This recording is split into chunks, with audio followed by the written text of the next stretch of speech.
Hey, Knolly Williams here, the business healer, and I have a super exciting episode for you today. You're going to love this video. Now, this is from my business partner, Curtis Johnson. And you remember when you were a little kid and your mom or your dad told you not to hang out with that guy or that gal? Well, this is actually the video today. This is what Curtis is sharing with us. It is so important who you hang out with, who you collaborate with, and who you let into your inner circle. There's another great lesson that Curtis shares, and I don't want you to miss it on this video. So watch all the way to the end, because Curtis talks about the fact that opportunity does not go away. It doesn't go away. It just goes to someone else. So check out the video. I know you'll love it. And while you're at it, go ahead and subscribe to my YouTube channel. Click the notification bell so you won't miss a single video. All right, check it out. I am so absolutely committed to being in the right rooms with the right people at the right time. We have rooms, and then we also have a digital peer group, right, on social media and stuff like that, which I think is becoming more and more important. Who are you spending your time with? And like, how often do we actually get together like this, right? Maybe it might even be every month, every couple months and stuff like that. But every day for hours, 4, 5, 6 hours, you're in a social digital peer group of people that, are they lifting you up? Are they teaching, helping? Or are they bringing negative energy to you, right? So all of that's really important. I've had agents say, I'm like, how did you do this? I said, just follow the plan. They say, well, what's the plan? And so we're going to go through a little bit about the plan, but we're going to go through like deeper than it's ever been, in my opinion, with that. So this is just a picture of when I was with the company about 2 months, and they said, okay, everybody that has over 100 people, and I just barely got over that because Dan Beer, Kyle Whistle, about 3 or 4 other big teams came over, and myself, and so I was able to get in the room, and there was about 20, 25 people in there. And the takeaway was, they're like, well, it will never be, it was 100 people, like at the time. Like, you had to be 100 to get in there. Now that's, you have to be 1,000 or 1,200 or so at that point. But what I did is I promised myself I would always be in that room, okay? So the takeaway to me was, that was my new peer group.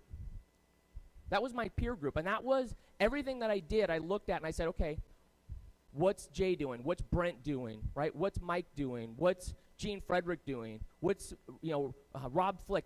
That's who I'm modeling to do this. And so even when I was going and people were like, wow, that's amazing, I was like, well, I'm just kind of barely keeping my head above water to these people. Chances are, if you lock in that as your peer group, you can do the same thing. Because we will do almost anything to fit in.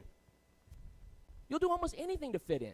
You'll dress like people. You'll get big loops in your ears. You'll do all kinds of stuff to fit in, right? But what happens more often than not is we lower our standards to fit in with the people that are not getting us where we want to get to. So what I'm going to challenge you is to find peers that are freaking blowing it up and that you want to be there, that inspire you and that make you feel inadequate to be there, that go, you know what? Instead of like, well, I better move out of the game, it needs to be, well, I better raise my game to fit in here. Does that make sense at all? So 2 months later, we went to Scottsdale, and Brent's like trying to, like, dude, please, we're just in Scottsdale. We're just down the road. You've got to come to this. And I was like, man, I don't know, man. I don't know if I really want to. It's, I'm like, okay, fine, I'll go. I'll go to this thing, right? I'm like, yeah, I'll do it. And I'm like, okay, well, where's the conference room, right? And couldn't find it, and it was actually at the end of this hall. It wasn't even a room. It was just like at the end of this hall, and he paid someone like $50 or whatever to come bring us drinks, and just threw a bucket around. It was like, we had this for like 2 days in the back of this corner of the hotel, not even a room, and it was amazing. It was all the best people just giving their best ideas and stuff like that, and that really inspired me. And I was like, every big jump comes when you hang around people that are doing more than you. It says, you know what, and it pulls you up. Do you guys agree with that? I mean, am I speaking your language? These are my people, right? Okay. This really struck me. I was reading this article. If you guys have heard of Josh Altman, $1 Million Listing, it's on TV. You guys have TVs? A couple of you? Okay. So he sold $1.5 billion in real estate, including the most expensive one-bedroom house in history, sold for $20 million. He also sold an $11 million home to actor Tyler Perry in less than 10 hours. Curtis, you told me we weren't going to talk about selling houses. What are you doing, right? And he made a $12 million sale to someone within hours of meeting them in line at Starbucks. Right? When you read that, what do you think? I think, oh, of course he did. He's in Beverly Hills, met someone at Starbucks. That's just what people do in California, right? Like, just that's it. That makes sense. Here's the takeaway. A lot of people say, well, that's just lucky. That's just because you are in the right place at the right time. It's not just blind luck. He tells the person that the truth is that I go to that same Starbucks every morning for one reason, and it's not the coffee. I'd write that down. Just saying. Go to that same Starbucks every morning for one reason, as not the coffee. Because I know the type of clientele that I'm trying to go after. He knows what rooms he needs to get into. And I know all the rich people and celebrities in Beverly Hills go there. And so I'm putting myself in a situation where I choose to be lucky. It's not just random luck. The second half of the equation is jumping on opportunities as they arise.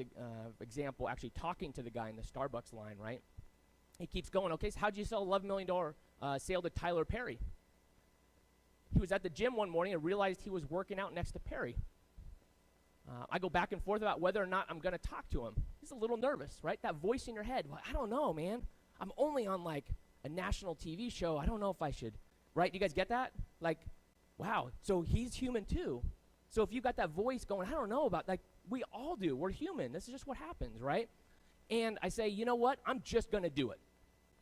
The difference between successful and unsuccessful, productive and unproductive, everybody feels the fear. They do it anyways. They do it anyways. The low producers go, but you don't understand. I'm different. I was scared of the phone. I'm like, everybody is. I didn't want to do that work. Nobody does. I didn't want to reach out to the agent. Nobody does. The difference is, how bad do you want it? How bad do you want it? He says, and you know what? I'm just going to do it. So by 10 a.m., Altman is showing Perry his future house. Come 4 p.m., he has an offer on the house. At 5 p.m., he closes the deal for $11 million. The majority of people in situations like that will say, forget it. I'm not going to do it. He recognized the opportunity and found the guts to tap Perry on the shoulder. I knew what I needed to do. I made sure that he knew what I do and that I'm very good at what I do.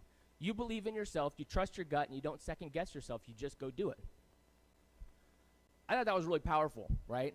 Where are you putting yourself? Are you putting yourself around the people that you want in your life? Or are you just hanging out with the same people that keep you average? It's all about being in the right rooms. EXP stands for culture, stands for partnerships, collaboration, and mastermind fun. That's what it stands for. Proximity is power. When you're around the right people, your life can change, right? You're like, I know, Curtis, that's why we're here, right? But I'm talking to people on the live stream. No. This is what it's all about. It's all about this. And so you've got to go, I need to do this more. I need to be surrounded with people. A shark in a fish tank will grow about 8 inches, but in the ocean, it will grow 8 feet or more. The shark will never outgrow its environment, and the same is true for you. Many times we're around the small thinking people, so we don't grow. Change your environment and watch your growth. Okay? EXP has to be experienced. It's like Disneyland. So you can't just go, oh, let me tell you about Disneyland. It's different than actually being there, right? Howard Schultz says, I don't sell coffee, I sell an experience. It's all about being together. It's all about coming together. And, again, like you're a bonfire. Your agents are just like these sticks just waiting, and it's up to us to go through and strike the match. We actually have to do something. You have to choose to be involved. You have to choose to light that fire. Ryan Stewman, incredible marketer with this. So often we say, oh, I missed the opportunity, right? Opportunity doesn't go away. It just goes to somebody else. I'm telling you, that is strong right there. Opportunity doesn't go away. It's not like, oh, I missed it. It'll come back around. No, probably not, right? It just goes to somebody else. Who does it go to? It goes to the person that's ready with that.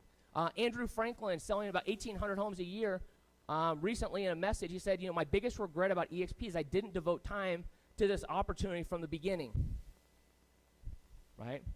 Kevin, has he had anything really cool happen in the last little bit? 400. You just closed on a 472-person brokerage. So that's all. That's. I mean, it's. Right. I don't know if you call that cool. Amazing, yeah. You guys might have read about that. And when did they move over? Like last week or two, right? Yeah, Officially? last couple weeks. Yep. So again, somebody that's making millions has multiple businesses says, you know what, my biggest regret is I did not jump on this earlier. Okay? 88% of agents at EXP love it as a real estate brokerage. 12% participate in rev share and are builders. 12%. Okay? Can everybody do it? Everybody can.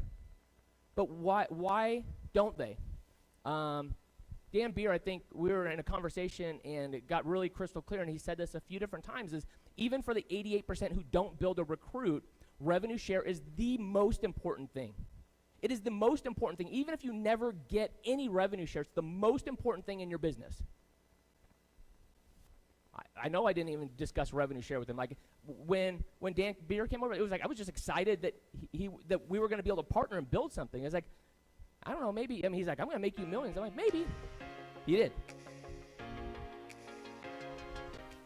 I did not come to this company for the 2 years that people did this to me. Screenshot, screenshot, screenshot. I was like, dude, that's cool. I mean, don't get me wrong, it's cool. I don't have that, like at least not in that way, but I do have a $3 million company at the time. This is 2018, 17, 16. You haven't told me anything about that. Literally nothing. So congrats, I respect it, no thank you. Issue is that the model is so powerful that even in understanding that, so here's where I empathize with you if you've been stuck in that. Because even if you've been stuck in that yourself, I did the same thing.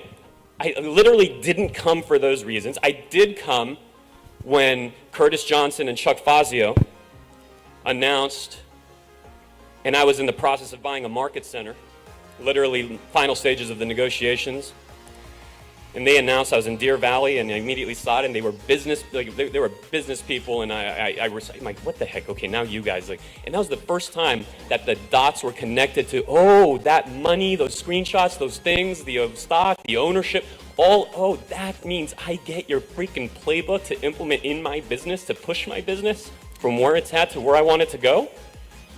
Oh, that's attractive to me? That might be attractive to others? That's when I came.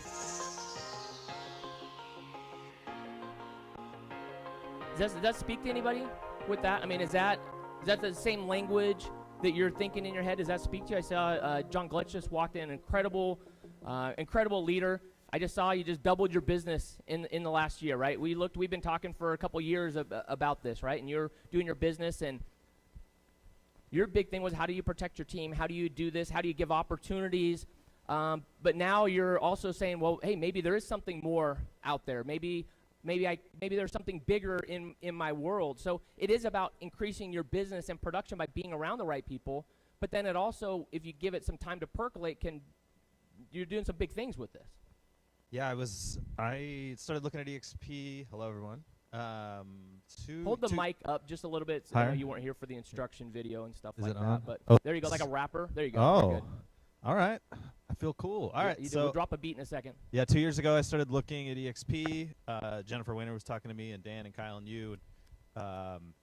My previous broker was like, "Hey, you're gonna become, you end up being a recruiter, and your business is gonna suffer." And I thought there was some wisdom to that. And I was like, okay. And so for a year I kind of dinked around, which cost me hundreds of thousands of dollars in stock. I did the math one day. It was a sad day, but I joined a year later. And we had a pretty good business. It was 70 million. Pretty good. Yeah, it was doing 70 million, and we went from 70 to 140 in 1 year. So, and recruited 28 people now and 75 in multiple locations, and still has an incredible life. Yeah, so that's a pretty powerful. And every time I'm talking to someone at EXP, what I tell them is what Dan told me. Like, dude, I want your story to be you joined EXP and sold twice as many houses, because that's attractive. Yeah. And that's what I tell everyone, and we've helped a lot of people double their sales in the last year, so it's pretty cool. And I know you've got some big things about to roll out, but again, productive agents are attractive agents. So thanks for being in the room. Anybody else want to share? Has anybody had any insights, ahas by being in the right rooms with the right people at the right time that they want to share as far as our business here? If not, we'll keep going. Anybody have anything on there? We want to try and make this interactive. Things that are on your mind. I'll say as one we more. go. I'll say one more thing, Yeah, Curtis. please do. There's several people in the room that I know fairly well that joined EXP after me, but not under me, because I never bothered to call them. Which is like you were just talking about the value of, or the opportunity doesn't go away, it just goes to somebody else, right? Like, and I knew before I came here that they had joined, and I'm like, dang it, I should have called that guy, you know. So it's true. It's some of it is just like Jay Kinder talks about. Make your list of 100 people and just call them and say, Yeah. hey, have you been thinking about EXP? They may have been waiting for someone to call, you know. Yeah.